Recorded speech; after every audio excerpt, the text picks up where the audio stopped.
All right, Kinderlach, happy Pesach, everyone. Good to Moed. We have not sat down and recorded our bedtime stories in so long because we've just been so busy. Tonight's story is, of course, a story about Pesach because it is Pesach. And children, this happened somewhere in Europe, and the king, or the pirates, he wasn't exactly a king. The pirates was like the landlord, the landowner, and he was in charge of all the lands, and all the Jewish people were pretty much at his mercy. If he liked you, then you could live and you could do well, and if he didn't like you, you got into huge trouble. So the Yidden, the Jewish people, always tried very hard to keep the landowner very happy. They tried to pay their rent right away. They paid their taxes, etc. And he liked them. But there was one galach, priest. Yeah. And this galach, he didn't like it that the Jewish people are treated so well by this pirates. And he decided to scheme and get them into trouble. And he says to the pirates, he says, listen, king, these Jewish people, they're not loyal to you. They just pretending. They don't like you. They don't love you. They only care about themselves and about their religion. And the king said, but why? They've always been loyal citizens. They're very patriotic. Whatever I say, they listen to my rules. And this scheming, evil galach says, well, you know what? On the night of the 14th of Nisan, meaning on the night of Seder, make a decree that no one is allowed to drink any wine. And let's see if they'll listen. Say that you don't like it because it's people are getting drunk, make up whatever you want, but tell them that no one's allowed to drink wine. From now on, no wine. So, and let's see, you'll see that they're not listening to you. Honestly, are even allowed to do it on Coke? Yeah. And so, the king sets this decree, no more alcohol, no more wine allowed. And the Jewish people are... What about grape juice? You're right, but I don't know, back then they knew how to make grape juice. Is it squeezing? You're right, maybe. But that's actually a very good question, because you could make on grape juice, possibly. It's not as mahudar. I mean, women and children do grape juice. I mean, whatever, I do mix, it's okay. So, the Jewish people were heartbroken. They said, Hashem, how are we going to fulfill Pesach properly if we can't drink the Arba Kaisais? And they went to the Rav, and the Rav made a psak din. He said, this year, you cannot drink the Arba Kaisais. Dina de Malchusa Dina, meaning the law of the land is the law. And if this is what the pirates is decreed, we have to listen. And what you have to do is, you bring the wine to the table, you fill the 4 cups, but you don't actually drink it. You say this, he composed a special tefillah, where you say, Hashem, I know how much you really want me to drink these 4 cups, but this year, by Hashgacha Pratis, by divine providence, you have made it such that we should not be drinking the 4 cups because it's a penalty of death, because it was to risk to their life, and therefore we're just filling the cups, but know how much we love you, Hashem, but we have to listen to the pirates, and basically, happy Pesach. Basically, we're not doing that. And the message went out to all the people in the village that this year, this is how they were to celebrate the Leil Seder. And the Jewish people listened. And everybody prepped their 4 cups and set it in their beautiful table. Did Hashem actually not want them to drink? Well, it seems Hashem after that year didn't want them to. You have to listen to the law of the land. I mean, unless the Rabbanim paskin differently, but most cases they did have to. I mean, like in Russia, when they was not allowed to keep Yom Tov, they did it secretly, but that was a bit different. And they had to be very, very careful, etc., etc. But this year, that year, the Rav paskin like that. And children, the Poritz and the Galach dress up like Jews. They put on a big yarmulke, maybe a streimel, I don't know what. Or maybe they dress up like simple traveling Jews. And they show up in shul, and they knew when they show up in shul, strangers in the shul, nobody recognized them. They're going to get invited to the Rav's house. And the Paritz and the Galach get invited to the rabbi's house. And they sit on the table, and the Paritz like pushes his elbow, not the Paritz, the Galach, nudges him with his elbow and says, ha ha, look. See the wine on the table? I told you they'd be drinking wine. And the king sits there and he watches. And he sees that they're celebrating and they're singing Kadesh Orchatz, and the table's bedecked with the most beautiful candles and silver and a kos eliyahu, and there's a whole seder plate.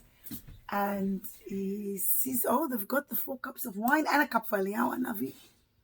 And he's watching, and he watches, and he sees that after Kadesh Orchatz, they're singing Kadesh Orchatz, Karbas Yachatz, right? And then the Rav holds up the cup of wine, and the Galach holds his breath, and he says, everybody hold up your cups. And instead of saying Baruch Atah Hashem Elokeinu melech haolam b'rei agafein, he says, Master of the universe, you know how much we wish to fulfill your wishes, but the Paritz has decreed that this year we're not to drink any wine. Did he say in Hebrew? They said no, they said in English, or whatever language, Russian. And he says, and dear Hashem, we love you so much, and please accept our cups on the table as if we drank them, but we're not actually drinking them. So the Paritz watches, and he sees the entire Seder goes, and each time there's a time to drink the cup of wine, each time the Rabbi says the same thing. And the Paritz feels really bad. He goes, look how I ruined their Seder for them.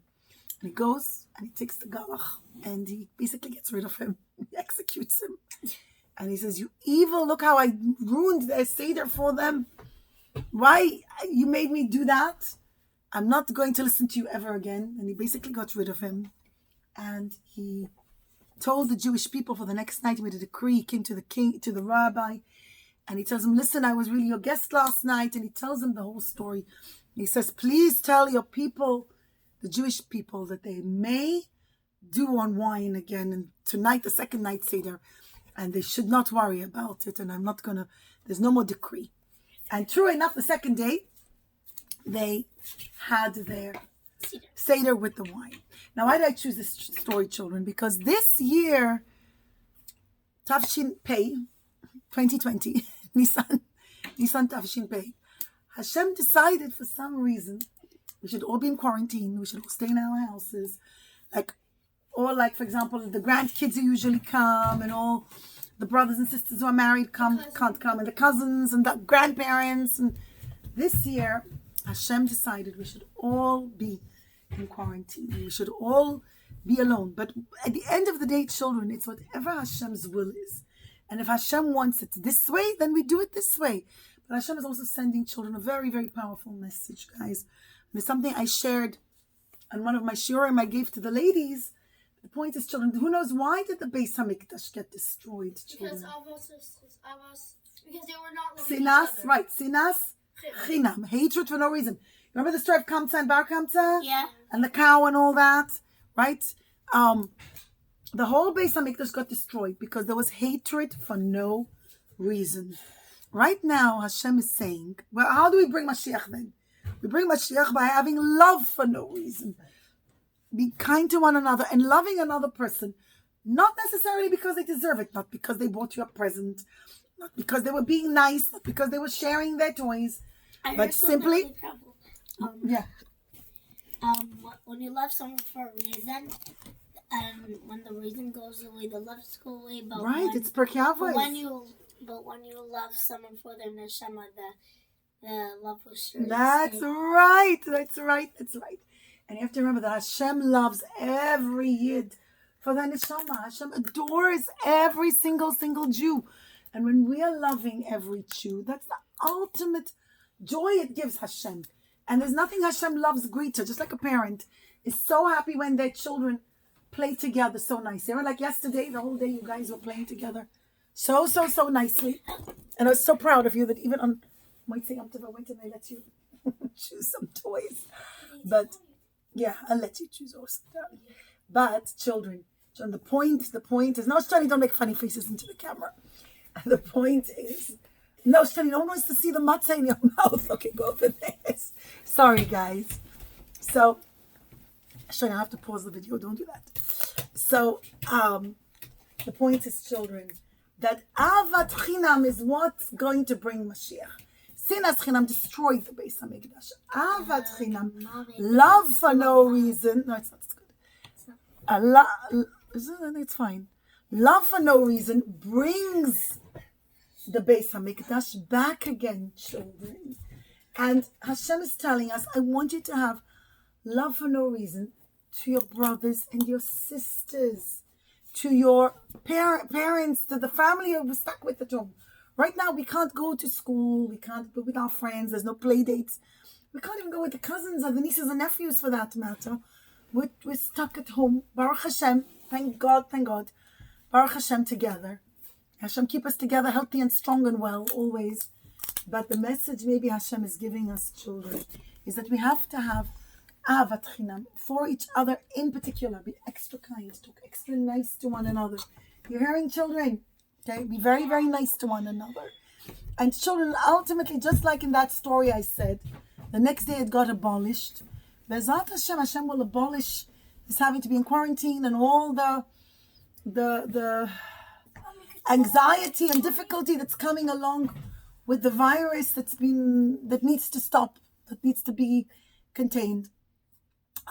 May Hashem make, children, that Hashem keep everybody healthy and safe and well. May Hashem abolish any negativity and only give blessings and tovanir v'anigle, good in a revealed way and in an open way that we all enjoy, and may we all dance together with the coming of Mashiach Tzidkeinu b'mer v'yameinu in the Beis HaMikdash Hashlishi. Amen.